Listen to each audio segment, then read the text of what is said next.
तो पंजाब के मुख्यमंत्री भगवंत सिंह मान मोहाली से संबोधन कर रहे हैं, सीधा वही रुक करेंगे।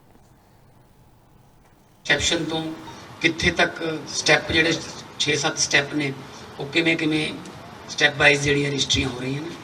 बड़ा सौखा काम है, नाम भी रखे सौखियां रजिस्ट्रियां, ना देरी ना रिश्वतखोरी।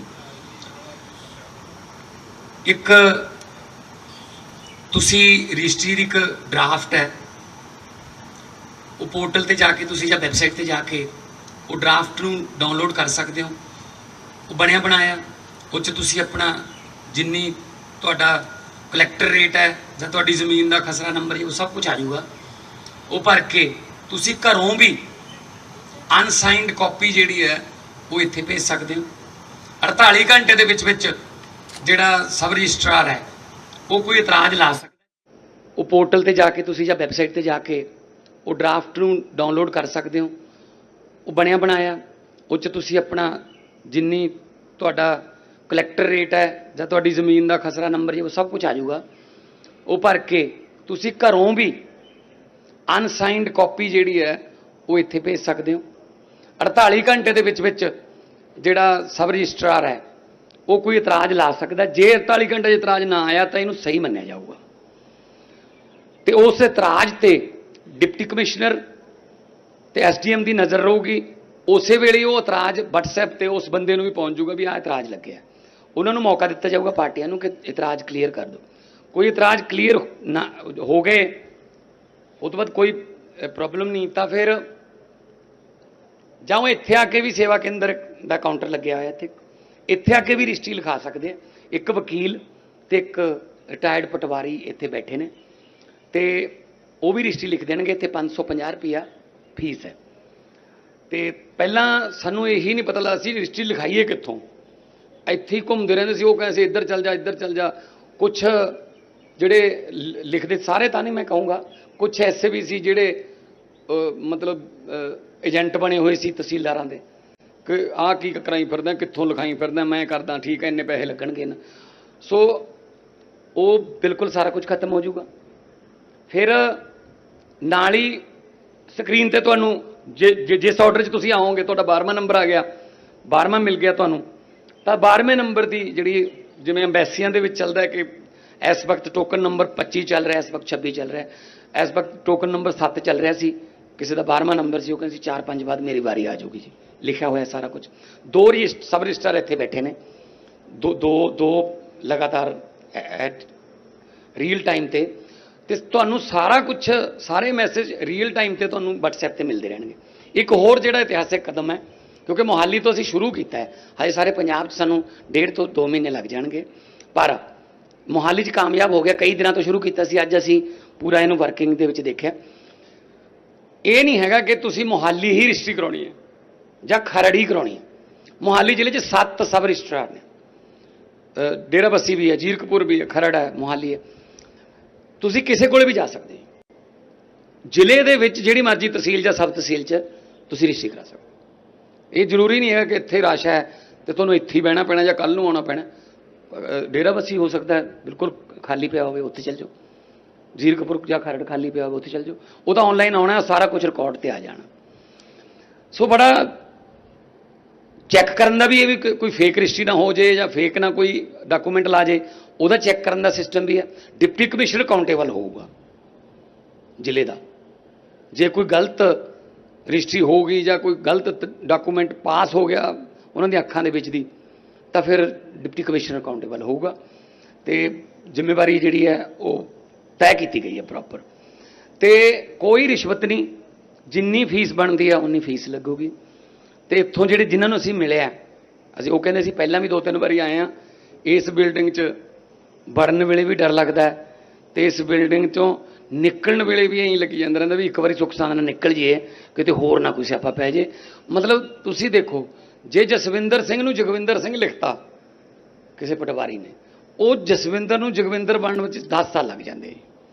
वो कहता गग्गे दे ऐ थोड़ी जी गां करनी सी, गग्गे दा ही सस्सा बनता ना। जगविंदर लिखता जसविंदर सी, ऐ करन नूं 10 साल लग जाते, पता नहीं किन्ने पैसे लग जाते। अपने आप को साबित करते रहते। ब्लड रिलेशन च बापू अपने बेटे को जमीन देना है, ਤੂੰ ਆ ਲਿਆ, ਤੂੰ ਉਹ ਲਿਆ, ਤੂੰ ਆ ਨਾ ਲਿਆ, ਆ ਇੱਥੋਂ ਲਿਆ, ਉਹ ਉਧਰੋਂ ਲਿਆ।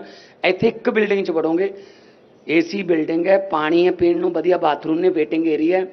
ਤੁਸੀਂ ਮੈਨੂੰ ਨਹੀਂ ਲੱਗਦਾ ਅੱਧੇ ਘੰਟੇ ਤੋਂ ਬਾਅਦ ਤੁਹਾਨੂੰ ਟਾਈਮ ਲੱਗੂਗਾ ਤੇ ਰਜਿਸਟਰੀ ਕਰਾ ਕੇ ਤੁਸੀਂ ਬਾਹਰ ਜਾਓ। ਸਾਰਾ ਕੁਝ ਤੁਹਾਡਾ ਰਿਕਾਰਡ ਸਾਰਾ WhatsApp ਤੇ ਆ ਜਾਊਗਾ। WhatsApp ਤੇ ਤੁਹਾਡੇ ਕੋਲੇ ਜੇ ਇਤਰਾਜ਼ ਆ ਗਿਆ ਕੋਈ, ਤਾਂ ਇਤਰਾਜ਼ ਦਾ ਜਿਹੜਾ ਤੁਹਾਡੇ ਕੋਲੇ ਮੈਸੇਜ ਆਊਗਾ, ਉਹ 'ਚ ਇੱਕ ਲਿੰਕ ਵੀ ਆਊਗਾ। ਉਹ ਲਿੰਕ ਹੈ ਸਿੱਧਾ DC ਨੂੰ ਕਰ ਸਕਦੇ ਹੋ ਤੁਸੀਂ ਉਸ ਨੂੰ ਫਾਰਵਰਡ। ਤੇ ਲਿੰਕ ਹੈ ਵੀ ਜੇ ਤੁਹਾਡੇ ਤੋਂ ਪੈਸੇ ਮੰਗੇ ਨੇ, ਲਿੰਕ ਇਹ ਹੈ ਕਿਸੇ ਨੇ ਤੁਹਾਡੇ ਤੋਂ ਰਿਸ਼ਵਤ ਮੰਗਣ ਦੀ ਕੋਸ਼ਿਸ਼ ਕੀਤੀ ਤਾਂ ਉਹਦਾ ਵੀ ਤੁਸੀਂ ਉੱਥੇ ਦੇ ਸਕਦੇ ਹੋ। ਸੋ ਇਸ ਕਰਕੇ ਜੋ ਅਸੀਂ ਕਰਪਸ਼ਨ ਫ੍ਰੀ, ਭ੍ਰਿਸ਼ਟਾਚਾਰ ਮੁਕਤ ਪੰਜਾਬ ਕਰਨ ਦੀ ਗਾਰੰਟੀ ਦਿੱਤੀ ਸੀ, ਉਹ ਗਾਰੰਟੀ ਦਾ ਪਹਿਲੀ ਪੌੜੀ ਅੱਜ ਅਸੀਂ, ਵੈਸੇ ਤਾਂ ਬਹੁਤ ਸਾਰੇ ਭ੍ਰਿਸ਼ਟਾਚਾਰੀਆਂ ਨੂੰ ਫੜ ਕੇ ਅੰਦਰ ਕਰ ਚੁੱਕੇ ਹਾਂ, ਪਰ ਜਿਹੜਾ ਤਹਿਸੀਲਾਂ ਦਾ ਭ੍ਰਿਸ਼ਟਾਚਾਰ ਸੀ ਉਹ ਗੁੰਝਲਦਾਰ ਸੀ, ਬਹੁਤ ਕੁੰਡੀਆਂ ਛੱਡੀਆਂ ਹੋਈਆਂ ਸੀ, ਲੂਪਹੋਲਸ। ਸੋ ਸਾਰੇ ਖਤਮ ਕਰਕੇ ਸਿੱਧਾ ਆਨਲਾਈਨ ਹੋ ਗਿਆ। ਤੁਸੀਂ ਪਲੀਜ਼ ਅੰਦਰ ਜਾ ਕੇ ਵੀ, ਪ੍ਰੈਸ ਕਾਨਫਰੰਸ ਤੋਂ ਬਾਅਦ ਅੰਦਰ ਜਾ ਕੇ ਵੀ ਜਿਹੜੇ ਲੋਕ ਆਏ ਹੋਏ ਨੇ ਉਹਨਾਂ ਨੂੰ ਪੁੱਛਿਓ ਕਿੰਨਾ ਕੁ ਟਾਈਮ ਲੱਗਿਆ, ਪਹਿਲਾਂ ਤੇ ਹੁਣ ਦੇ ਐਕਸਪੀਰੀਅੰਸ 'ਚ ਕਿੰਨਾ ਫਰਕ ਹੈ, ਤੇ ਸਾਰਾ ਕੁਝ ਦਿਖਾਇਓ। ਤੇ ਮੈਨੂੰ ਉਮੀਦ ਹੈ ਕਿ ਇਹ ਪੋਜ਼ਿਟਿਵ ਖਬਰਾਂ ਜਿਹੜੀਆਂ ਆਉਣ ਲੱਗੀਆਂ ਨੇ ਹੁਣ, ਇਹ ਪੰਜਾਬ ਲਈ ਸੁਖਦ ਨੇ। ਬਹੁਤ ਪੀੜਤ ਸੀ ਲੋਕ ਇਸ ਮਤਲਬ ਭ੍ਰਿਸ਼ਟਾਚਾਰ ਤੋਂ, ਤੇ ਅਸੀਂ ਹੁਣ ਇਹ ਨਹੀਂ ਕਹਿੰਦੇ ਕਿ 100% ਹੀ ਖਤਮ ਕਰਤਾ, ਪਰ ਸਾਡੀਆਂ ਨੀਤਾਂ ਸਾਫ਼ ਨੇ ਤੇ ਕੋਸ਼ਿਸ਼ਾਂ ਜਾਰੀ ਨੇ। ਮੈਂ ਹੁਣ ਇੱਕ ਮਿੰਟ ਲਈ ਕਹੂੰਗਾ ਅਰਵਿੰਦ ਕੇਜਰੀਵਾਲ ਸਾਹਿਬ, ਕਿਉਂਕਿ ਦਿੱਲੀ ਦੇ ਵਿੱਚ ਇਹਨਾਂ ਨੇ ਕੋਸ਼ਿਸ਼ ਕੀਤੀ ਸੀ, ਪਰ ਸਰਵਿਸਿਜ਼ ਉੱਥੇ ਸੈਂਟਰ ਕੋਲੇ ਸੀ। ਉੱਥੇ ਜਿਹੜੀ ਜਿੰਨੀਆਂ ਵੀ ਸਰਕਾਰੀ ਸਰਵਿਸਿਜ਼ ਸੀ ਉਹ ਸਾਰੀਆਂ ਸੈਂਟਰ ਨੇ ਆਪਦੇ ਹੱਥ 'ਚ ਰੱਖੀਆਂ ਹੋਈਆਂ ਸੀ।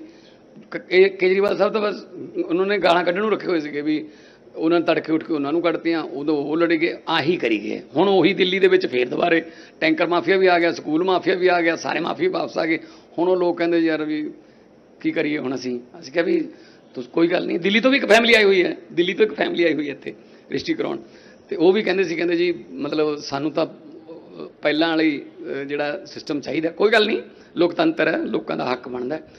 ਤੋ ਮੈਂ ਬੇਨਤੀ ਕਰੂੰਗਾ ਅਰਵਿੰਦ ਕੇਜਰੀਵਾਲ ਸਾਹਿਬ ਨੂੰ, ਉਹਨਾਂ ਦਾ ਐਕਸਪੀਰੀਅੰਸ ਕਿਵੇਂ ਰਿਹਾ ਜਾਂ ਅਗਲੀਆਂ ਜੋ ਪਲੈਨਿੰਗ ਸਾਡੀਆਂ ਪੰਜਾਬ ਲਈ ਨੇ ਉਹਨਾਂ ਬਾਰੇ ਵਿਚਾਰ।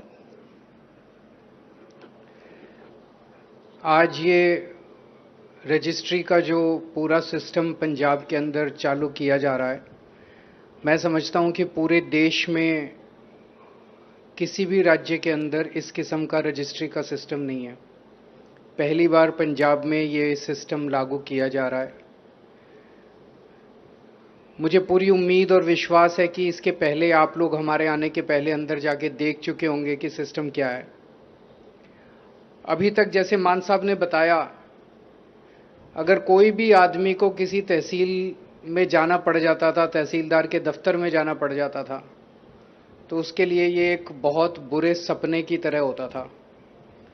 अंदर जाते हुए घबराता था और पूरा सारा खत्म होने के बाद जब तक वो बाहर निकलता था उसको निचोड़ लिया जाता था बुरी तरह से, और ये अंग्रेज़ों के टाइम से चला आ रहा था। तो मैं समझता हूँ कि आज यहाँ पे पंजाब के अंदर, मोहाली के अंदर जो शुरू किया जा रहा है पायलट बेसिस पे, ये केवल पंजाब के लिए नहीं पूरे देश के लिए आज एक ऐतिहासिक दिन है। और एक बार जब ये चालू हो, मोहाली में आज चालू हो गया, पूरे पंजाब में जब चालू हो जाएगा तो पूरे देश के लिए ये एक सीख होगा जिसे बाकी देश में भी लागू किया जा सकता है। हम जानते हैं कि रजिस्ट्री कराने में जैसे ही एक आदमी तहसीलदार के या सब रजिस्ट्रार के दफ्तर में घुसता है, सबसे पहले उसे रजिस्ट्री टाइप करानी होती है, डीड लिखवानी होती है। यहीं से उसको घेर लिया जाता है। जैसे ही वो दफ्तर के अंदर घुसता है उसको 2-3 लोग घेर लेते हैं, हाँ जी क्या काम है। वो कहता है मेरे को रजिस्ट्री डीड लिखवानी है, वो सारा काम कराएंगे, और उसको दलाल पकड़ के ले जाते हैं। और फिर उसकी सेटिंग होती है, डीड लिखवाने का भी पैकेज होता है कि इतने पैसे लगेंगे, और उस पैकेज में तहसीलदार का भी हिस्सा होगा, सब रजिस्ट्रार का भी हिस्सा होगा। कहते तो हैं कि ऊपर भी हिस्सा होगा, ऊपर किसका हिस्सा होता है हमें नहीं पता, लेकिन पैकेज होता है, और उस पैकेज के लिए दलाल बाहर बैठे होते हैं। उसके बाद फिर वो रजिस्ट्री डीड उसकी वहां पे दी जाती है। डीड के अंदर अगर पैकेज ना हो तो उसमें 100 ऑब्जेक्शंस हो जाती हैं। एक ऑब्जेक्शन दूर करो, फिर दोबारा आओ, फिर दूसरी ऑब्जेक्शन, फिर तीसरी बार आओ, फिर लाइन में लगो, फिर चौथी ऑब्जेक्शन। ऑब्जेक्शन खत्म ही नहीं होती तहसीलदार की। इस सारे सिस्टम को स्टडी करने के बाद आज पहली बार यह है कि अब डीड लिखवाने के लिए आपको किसी डीड राइटर के पास जाने की जरूरत नहीं है। डीड राइटर सरकार ने बिठा दिया यहाँ पे, एक वकील बिठा दिया, एक रिटायर्ड तहसीलदार बिठा दिया, पटवारी बिठा दिया। वो डीड लिख के देंगे आपको, 550 रुपये लगेंगे, यहीं जमा करा दो, सरकार ने बिठा दिया। अब आपको कहीं जाने की जरूरत नहीं है, डीड यहीं पे लिखी जाएगी। डीड लिखने के बाद आप अपनी फीस जमा करा देते हो, फीस उसके बाद आपको उसी टाइम मैसेज आ जाता है, जी आपकी डॉक्यूमेंट्स जमा हो गए, फीस जमा हो गई। 48 घंटे के अंदर आपको आपके ऑब्जेक्शन बता दिए जाएंगे। सब रजिस्ट्रार को 48 घंटे मिलते हैं यहाँ पे। 48 घंटे के अंदर अब अनाप शनाप ऑब्जेक्शन तहसीलदार नहीं बता सकता। अभी कंप्यूटर के अंदर हम देख रहे थे 8 या 10 तरह के ऑब्जेक्शन लिखे हुए हैं, उसे उसके अंदर से ही कोई ऑब्जेक्शन बताना है। वो जो भी ऑब्जेक्शन बताएगा उसकी एक कॉपी डीसी के पास जाती है। डीसी को जितने आज पूरे दिन में आए केस सारे देखने होते हैं।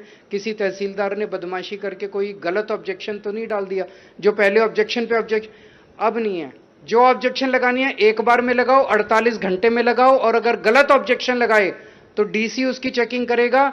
और मान साहब ने जैसे बताया, आपको एक व्हाट्सएप मैसेज आ जाएगा कि अगर आपको लगता है कि आपके ऑब्जेक्शन गलत लगाए गए, आप इसी वक्त इस लिंक पे क्लिक करके डीसी को शिकायत कर दो, उस अफसर को सस्पेंड कर दिया जाएगा। तो अब कोई अनाप शनाप ऑब्जेक्शन भी नहीं लगाता। मोस्टली लोगों के कोई ऑब्जेक्शन नहीं लग रहे, क्योंकि सिंपल सा काम है, उसमें भरना है बायर कौन है, सेलर कौन है, कितने में प्रॉपर्टी खरीदी, कितने में बेची, इतनी फीस, और तो उसमें कुछ है नहीं, कोई रॉकेट साइंस तो है नहीं। उसके बाद उसको बुलाया जाता है कि इतनी तारीख को आ जाओ, इतनी तारीख को आके इतने बजे आपको दोनों को, बायर को और सेलर को पेश होना होता है। वो अपनी फोटो खिंचाते हैं और डीड। अभी हम 3-4 लोगों से मिले जिनका सारा काम हो गया था, जो डीड लेके जा रहे थे। उनके चेहरे की खुशी दिखाती है कि वो पहले तहसीलदार के दफ्तर से अगर कोई निकलता था तो उसका चेहरा देख के पता चल जाता था, निचोड़ लिया बेचारे को पूरी तरह से। आज उनके चेहरे की खुशी दिखाती है कि व्यवस्था बदल गई है, सिस्टम बदल गया है। और एक चीज जो सबसे बड़ी सिस्टम में की गई है, पहले आप जहां रहते थे, जहां की प्रॉपर्टी है, उसके हिसाब से आपको उसी सब रजिस्ट्रार या उसी तहसीलदार के पास जाना पड़ता था। अब उसकी मोनोपोली हो गई, उसकी गुंडागर्दी हो गई, आपको जाना उसी के पास है। तो वो अनाप शनाप ऑब्जेक्शन लगा रहा है। अब आप किसी भी सब रजिस्ट्रार के पास जा सकते हो। अगर ये बदमाश है उसके पास चले जाओ, वो बदमाश है उसके पास चले जाओ। एक तरह से सरकार को भी पता चल जाएगा कि सबसे ज्यादा भीड़ किसके पास हो रही है। जिसके पास सबसे ज्यादा भीड़ हो रही है, इसका मतलब वो अच्छा आदमी है, और जिसके पास लोग नहीं आ रहे, इसका मतलब उसकी जांच होनी चाहिए, लोग उसके पास क्यों नहीं पहुंच रहे, या तो बदतमीजी कर रहा है और या कहीं कुछ गड़बड़ है। तो अब जनता को 7 सब रजिस्ट्रार हैं जैसे मोहाली डिस्ट्रिक्ट के अंदर, 7 में से आप किसी के पास भी जा सकते हो। तो मैं समझता हूं ये एक बहुत बड़ा ऐतिहासिक दिन है। 15 जुलाई तक ये जो पायलट, मोहाली का जो पायलट प्रोजेक्ट है, ये पिछले 15 दिन से चल रहा था। एक तरह से सॉफ्ट देख रहे थे हमने किसी को नहीं बताया था, ना मान साहब ने ना मैंने किसी को नहीं बताया था कि हम निगरानी कर रहे हैं। हम देखना चाह रहे थे कि आम आदमी जब इसमें दफ्तर में आ रहा है, क्योंकि आज जब हम आए हैं, मैं आया हूं, सीएम साहब आए हैं, तो सब कुछ ठीक मिलेगा, यहाँ पे सब अच्छा मिलेगा। लेकिन जब आम दिन, ऑर्डिनरी दिन जनता से कैसा बिहेव किया जाता है, असली टेस्ट तो वो है। तो पिछले 15 दिन से जो खबरें हमारे पास आई, जो भी ट्वीकिंग करनी थी सिस्टम के अंदर, वो हम कर चुके हैं। मोहाली का सिस्टम अच्छा चल रहा है। 15